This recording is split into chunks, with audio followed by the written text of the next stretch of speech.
Today's topic for the object-oriented system design is structured analysis. So this particular session is about the topic of structured analysis and structured design. But in this session, we are going to cover only the structured analysis, right? So moving to the point, what is structured analysis and what is structured design? Basically, we all have studied a lot about what is analysis phase and what is the design phase, right? In analysis, we are going to find out the all the requirements of the particular system, what all we need, what should be the features and the functions regarding the system we are going to develop.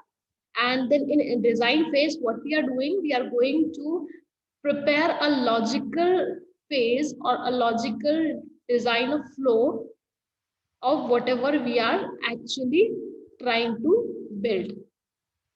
So now, when I say structured analysis and structured design, basically it is completely related to diagrammatic notations. That means what we are going to do, we are going to present the analysis phase and the design phase in a structured format in which we are going to use certain type of diagrams so that we can easily understand the system.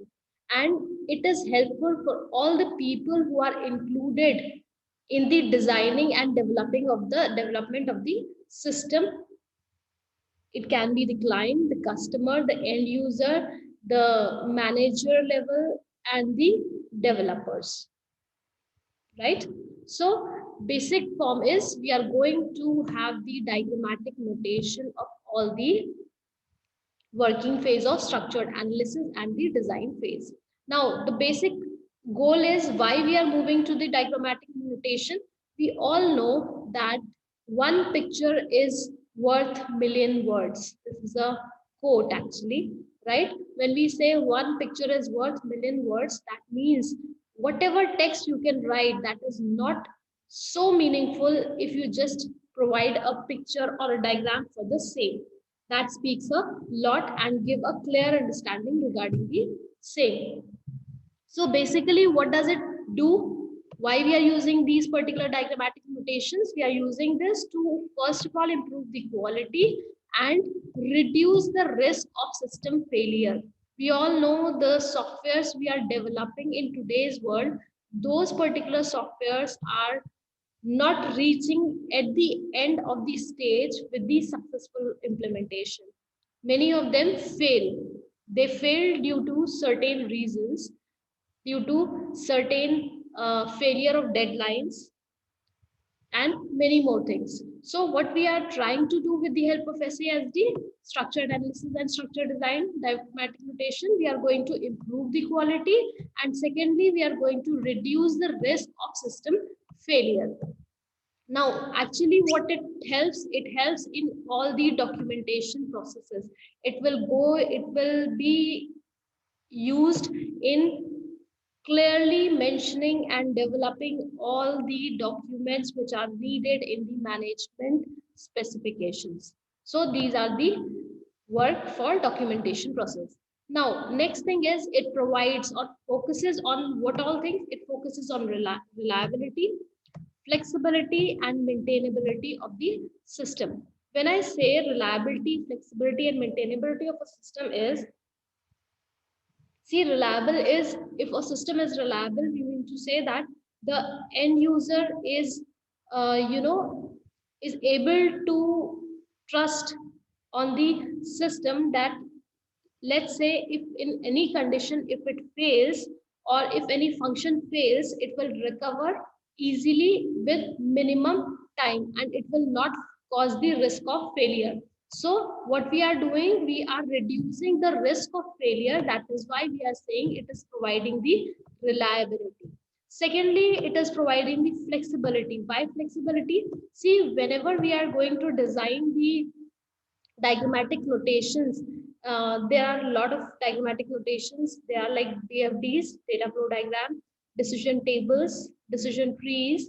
Then we have data dictionaries and many more, right? So with the help of this, if the end user can see the design of the system focusing on any specific time, he or she can easily find out whether certain features are missing from the system or not.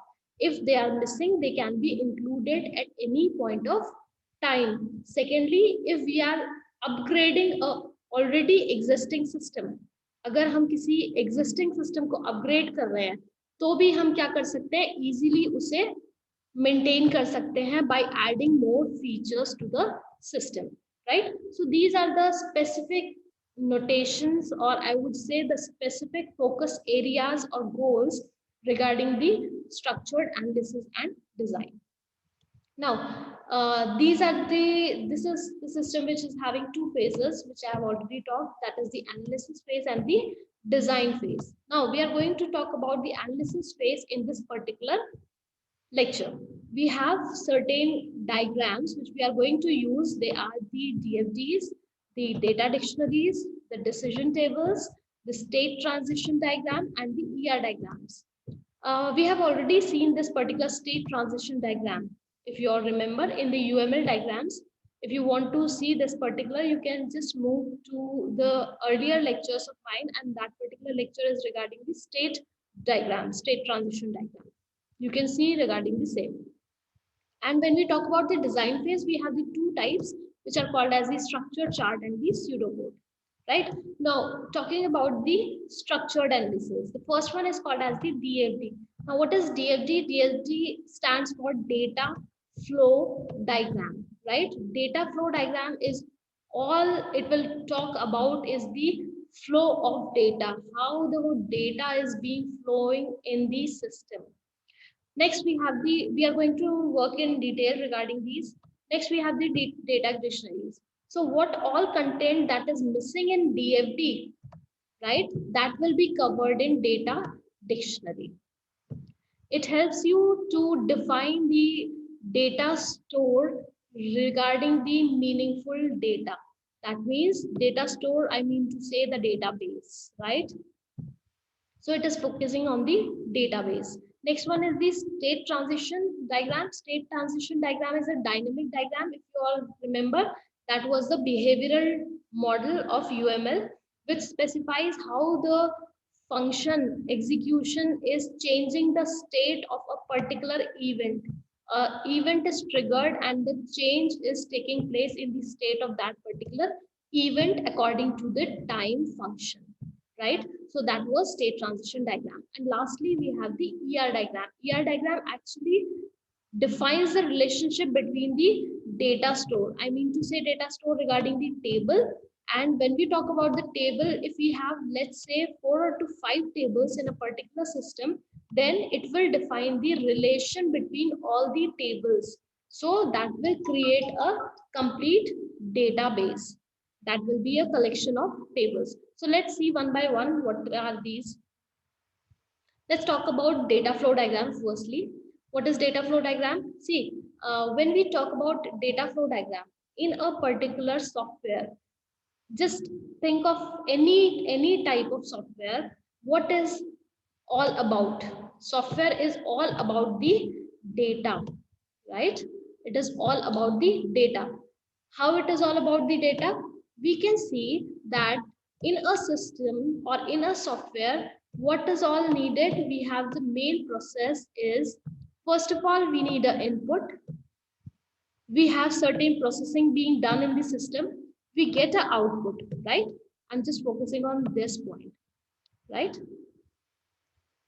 So what we are inputting? We are inputting certain data.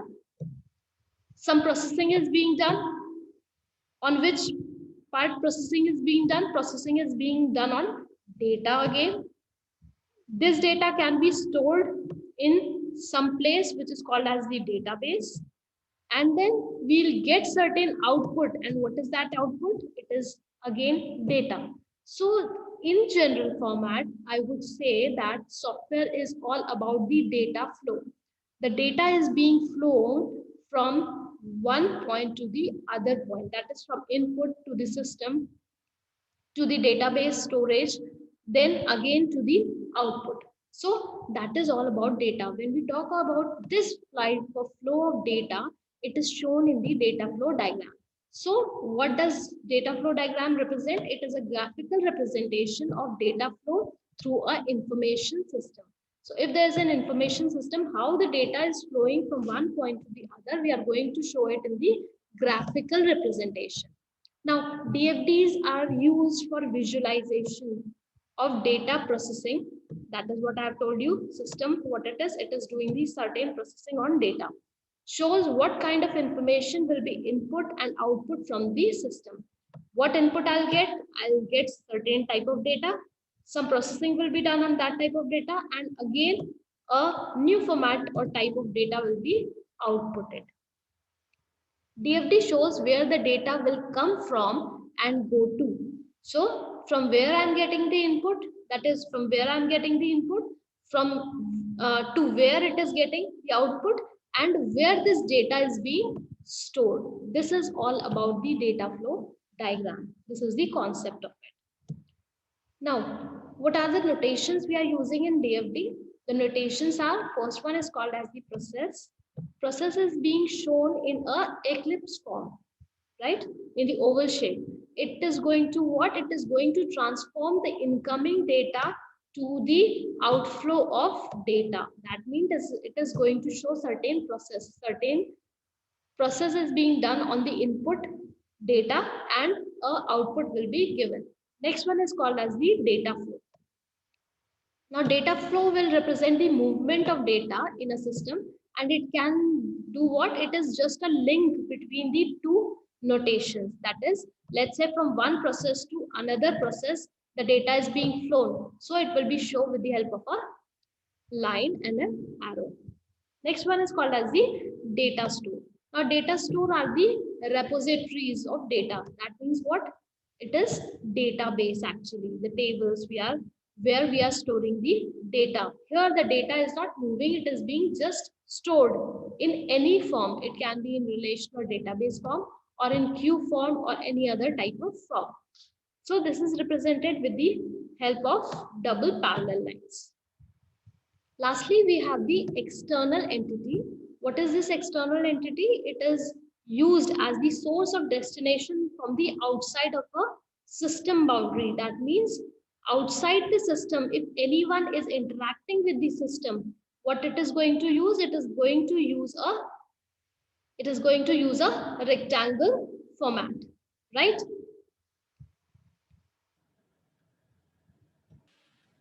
All right, so this is what external entity is. Let's say in this, the customer is contacting or this customer is interacting with this particular system and this is outside of the boundary. So this customer will be shown as the external entity in a rectangular box, right? So this is what we have, the specific notations of DFD. Now, DFDs are shown in levels, right? These are not shown in a detailed format in one go. They are shown in the level formats. That is of abstraction of data, kind of. So how do we do it? We do it in the level form. Let's say first we have level 0, and then the detailed format of it is given as the level 1 diagram, DFD, and further if you are extending it to more, then you will say it as the level 2 DFD. So this is how you show these particular DFDs in level as the data abstraction. Now, let's take an example. I'm talking about the level 0, right? Level 0 DFD. So this is what, let's say this is a payroll system. We are talking about a system that is the payroll system. I hope all of you know payroll system is regarding the calculation of the salary of the employees, right? So here we can say what we are just going to say that in level 1 diagram, what we have, we just show one process. Only one process is being shown in this particular level 0 diagram, and that particular is shown basically as the name of the system itself. That is the main process. So I'll say process. Payroll system is the main process in level 0, and always remember in level 0 we just have single, that means only one process to be shown. Now we have external entities. One is the timekeeping, the one who is taking care of the time of the employees, and the other one is employees. That means the input is taken from the timekeeping part and the output is given to the employees, because the paychecks will be given to the employees. So it is shown in the external entities as external entities in rectangular boxes, right? So this is shown in rectangular boxes as external entities. Okay, again this is also an external entity. This is what? This is data flow. This is data flow. And what is this? This is a process. Fine. So what we have seen from timekeeping, what we will see, we will get the time cards. We will get what time the employee came in the office and what time he punched out. So that will be helping us to calculate in the payroll system, that is in the calculation of salary. And it will be outputted as paychecks. The paycheck will be the output and it will be given to the external entity as the employee. So this is what? This is level 1, right? Next is what? Next is level, sorry, that was level 0, and next is level 1. Now in level 1, what we are going to do, I have just decomposed this particular process, this particular single process into, let's say, 2 processes. What are the 2 processes? The first process is called as the verify payroll data. That means verification of in time and out time, whatever extra overtime if a particular person has done, how many leaves have he taken, and so many more factors, right? So that is being done in verify payroll data. And lastly, in the calculation of pay. So these 2 processes are being defined here. So this is what? This is process 1. You have to define the version out here from the level 1 itself. And process 2, 2.0, you have to define the version name 1.0, then the name of the process, same way the version of the process and the name of the process, right? Now the same thing you can just see, we had certain external entity that was called as the timekeeping, and the data was being flown from timekeeping to the verify payroll, which is the time cards. That means the exact time of the person or the employee getting inside the office and the going outside the office. Next one, we have what? We have to get all the names of the employees, the designation of the employee, the department of the employee, and all these information from where I'll get it from a database which is named as employee data. So this is what? This is database shown in 2 parallel lines. So this is what? This is a data store. I call it as data store in DFD, right? What will I get? I'll get the current status of the employee, right? Now further, when I verify this payroll data, all the valid payroll data will be gone to the process named as calculate pay. Fine. Now from here, calculate pay, we need to have some external, we have some payroll journal, another database, that is another data store, from where I'll get all the details regarding the payrolls, ordinances and policies, etc., etc. And next one, this is withholding data. Withholding data is regarding the employees, which is exemptions will be given as. Next, net pay and deductions will be seen from employee data. So this is referring to what? This is referring to all databases. It is getting the details from all databases and it is updating in the employee data database. You can see the arrow from which it is flowing. And lastly, it will give the output or the data as paycheck to the external entity that is named as employee.